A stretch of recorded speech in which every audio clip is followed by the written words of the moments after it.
Très bien. En premier, c'est bon, ça filme? Un, deux, trois, oui. Voilà. En avant-première de mon cours, je voulais vous raconter un rêve que j'ai fait. J'ai rêvé du rabbi mardi dernier matin. J'ai oublié de le raconter entre temps. Et j'ai vu le rabbi dans des rêves précédents. J'ai pas mal rêvé du rabbi, des rabbis, même de Shmona Navi, etc. Et, et en voyant le rabbi, alors je peux dire, le rabbi il était, comme on le voit dans les photos, âgé physiquement, alors que précédemment je le voyais jeune, ici je l'ai vu âgé. Et, et j'étais avec un autre chassid, et on passait une grande porte, un grand portail, et on descendait une grande route où il y avait une grande descente, et sur les côtés de cette descente il y avait plein de magasins. Et j'accompagnais le rabbi avec l'autre, je ne sais pas qui c'est l'autre personne. Et on accompagnait le rabbi, donc on escortait le rabbi. Vous savez qu'un sage ne va pas tout seul. Donc de droite et de gauche, on accompagnait le rabbi. Maintenant que je dis ça, je me demande. J'ai l'impression que j'étais à gauche. Habituellement, c'est plutôt à droite. Mais quoi qu'il en soit, j'étais dans un premier temps à gauche dans la descente. Et je sais pas trop, j'arrive plus à me rappeler. C'est-à-dire pendant le rêve, je vois encore qu'il y avait de nombreux détails. Et depuis, j'ai oublié pas mal de détails, malheureusement. Okay, mais quoi qu'il en soit, le rabbi était plein d'énergie, plein de vitalité. Et le rabbi parlait très intimement avec nous, de manière très chaleureuse. C'était très chaleureuse. Et c'est étonnant pour moi parce que ma guicha, mon approche du rabbi, c'est aussi une grande crainte du rabbi. Voilà. Bien que les gens me disent le contraire, moi j'ai beaucoup plus ressenti un grand amour avec le rabbi Rayatz, y compris dans les rêves, mais jamais avec le rabbi. Et ici, donc, je vois le rabbi, il est très chaleureux, très humain.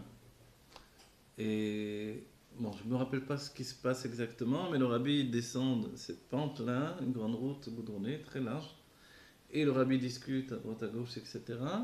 Et on l'accompagne, et il parle avec nous tout le temps en même temps. Et après, on remonte avec le rabbi, et là, je suis tout seul avec le rabbi à ce moment-là. Donc l'autre est parti, et je suis seul avec le rabbi, et je raccompagne le rabbi jusqu'au grand portail. Et donc la porte s'ouvre du grand portail, le rabbi va rentrer, et je me tourne vers le rabbi, et je parle très, on va dire, une grande intimité, quoi. Je dis au rabbi, rabbi, entre nous, comme ça. Rabbi, entre nous, vraiment, la Géoula, c'est sérieux, c'est du sérieux ou... Ouais, vraiment, je dis au rabbi, vous nous avez fait marcher ou c'est vraiment sérieux? Et le rabbi rigole, il fait un grand sourire, il me prend la main, et je me rappelle dans le rêve de la chaleur et la douceur de sa main. Il me prend la main comme ça, il me tient la main et avec l'autre main comme ça, il me caresse la main. Et il me dit, bien sûr que c'est sérieux. Et la Géoula arrive, tout est en chemin. Il me reste juste une chose à faire. Il faut que je... Et dans le rêve, il me dit, il faut que je m'ékadèche ou... Il me dit un mot comme ça. Il faut que je fasse un... Ça s'appelle kidouche ou mekadesh, ça tourne autour de cette racine du mot. J'arrive pas précisément à me rappeler. Il vous parle en français? Il me parle en français, ouais, Ah oui, dans le d'accord. rêve. Enfin, dans le rêve, tout est en français, j'imagine. Je sais pas. Mais si c'est en hébreu, on itzarir les kadesh. Il me reste juste une chose à faire, c'est les kadesh. Et ça y est, c'est la guerre. Et voilà, après le rabbi me laisse et le portail se ferme. Voilà. C'est le rêve que j'ai fait.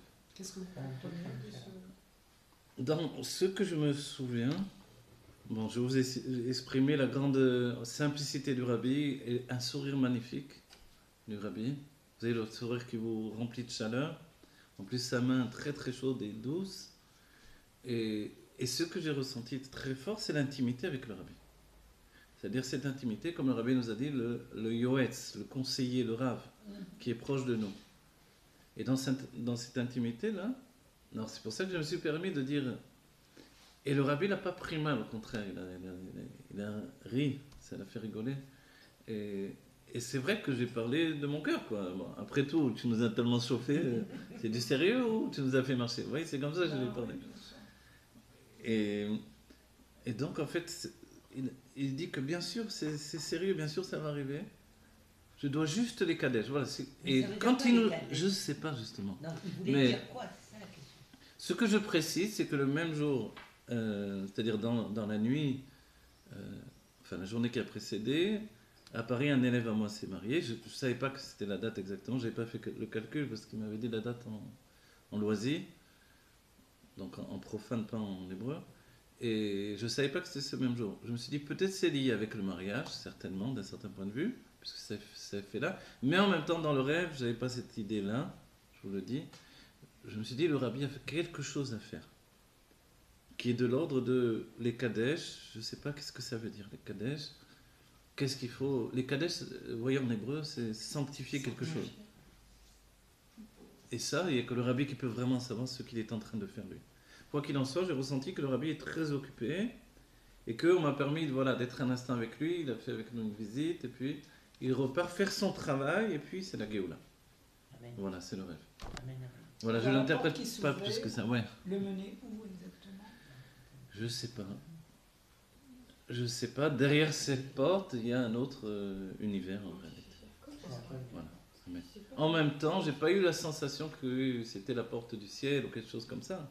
C'était très humain ce rêve. C'est-à-dire très dans la matérialité. Très dans le monde. Voilà, très dans la réalité, sauf qu'on était dans une grande pente et que voilà, la porte était en bois, un grand portail en bois, pas sculpté, très simple, des portes de bois foncé, très simple. Et quand on descendait la pente, de droite et de gauche, il y avait comme on dit, des étals de marchandises. Mais vous l'avez remonté la pente? La pente, je l'ai remontée avec le rabbi. Et l'autre chassid n'est pas remonté. Je ne me rappelle pas qui c'est. Je ne sais pas pourquoi, peut-être qu'il est parti en shlichut. Et voilà. Et le rabbi rentre. Je ne suis pas rentré avec le rabbi. Et le rabbi rentre pour la dernière chose qu'il doit faire, c'est les Kaddish. Voilà. Bon, ce qui est une interprétation, je suis preneur. Voilà, que vite, il y ait cet instant de Géoula Metil Vashkema. Voilà, le rabbi a rigolé parce que, dans le sens de il ne nous a pas fait marcher. Bien sûr, c'est un peu chutzpah de dire ça, mais j'étais dans un tel moment d'intimité On le pense, hein. que, voilà, j'ai dit, bon, entre nous maintenant, on est entre nous. Comme on dit des fois, on est entre Chabad. C'est comme si vous parliez à Voilà. papa, quoi. Voilà. En Bon, disant papa, je te dis tu 5 sais ans, bien quoi. qu'on s'est donné pour voilà, tout ce que tu as engagé, on fait de notre mieux. Maintenant, entre nous, c'est C'est vrai beau. ou voilà. Ouais, très beau. Vous Voilà. voyez, vraiment. Hein, ça fait très... Ouais, on a envie de. Ça arrive souvent, je regarde. Bon, je voilà, l'ai pas Rien reconnu. merci. C'est très émouvant.